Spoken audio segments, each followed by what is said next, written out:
Bon, quand ça parle pas des Arabes, ça passe pas sur CNews, donc je vais vous demander de relayer l'histoire que je vais vous raconter parce que c'est absolument hallucinant et on va parler des amis de Cyril Hanouna et donc de Adrien B, de son ami Pierre.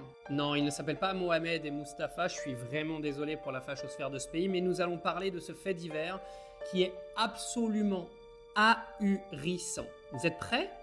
Alors avant de vous donner les détails, on va lire l'article d'Alerte Info. Donc Adrien B, 43 ans, écroué pour trafic sexuel d'enfants en Afrique avec transmission volontaire du VIH, vient d'être libéré sous contrôle judiciaire en France.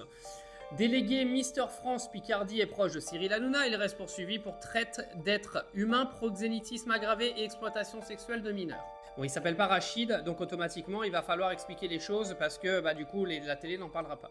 Alors faut que vous sachiez que cette histoire a commencé dès le mois d'avril 2025. Alors 4 hommes, âgés de 25 à 72 ans, ont été placés en garde à vue. Ils sont traités de traite d'êtres humains, de viol et d'inoculation du VIH sur leurs victimes mineurs et majeures. Ce qui est déjà hallucinant, c'est qu'il y en a qui ont déjà été libérés sous contrôle judiciaire, comme c'est étonnant. Rachid, lui, aurait attendu son procès dans les caves de la prison. Alors, attendez, la presse régionale et des médias de proximité ont précisé que l'un des suspects est un homme d'affaires beauvaisien de 72 ans, propriétaire de plusieurs immeubles, et qu'au moins un commerce local a été visé par les investigations. Bien sûr, je viens à préciser qu'il y a la présomption d'innocence. Alors c'est bizarre parce que c'est le genre d'affaire qui n'a pas été beaucoup médiatisé.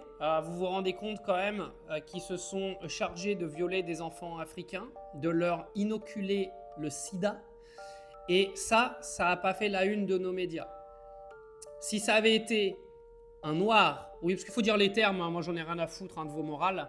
Si ça avait été un noir qui aurait commis ce genre d'action sur des petits blancs français, qu'est-ce que ça aurait été dans les médias? Alors petit rappel des faits pour retenir un petit peu toute cette affaire. Donc le cœur du dossier, c'est une enquête de l'Oise qui a été ouverte en avril 2025 avec les 4 mises en cause et des soupçons, parce que du coup c'est que des soupçons, tu comprends bien, d'inoculation volontaire du VIH, donc du sida. Fait rarissime et d'une gravité exceptionnelle, non sans deck. Adrien B, 43 ans, alors qui a été mis en examen, donc il sera jugé naturellement, mais libéré sous contrôle judiciaire. L'instruction se poursuit, donc oui, tu es libéré sous contrôle judiciaire quand tu aurais potentiellement violé des enfants et puis leur avoir inoculé le sida. Pourquoi pas? Après tout, la justice n'est plus qu'à ça près. Un autre suspect nommé publiquement par la presse locale, qui s'appelle Pierre Robert. Les autres identités n'ont pas été publiées par la presse nationale à ce jour, donc, parce qu'on est en plein examen, donc pour l'instant les noms n'ont pas été divulgués. Vous inquiétez pas, il ne s'appelle pas Rachid et Mohamed. Affaire à suivre, croyez-moi, je vais vous tenir au courant.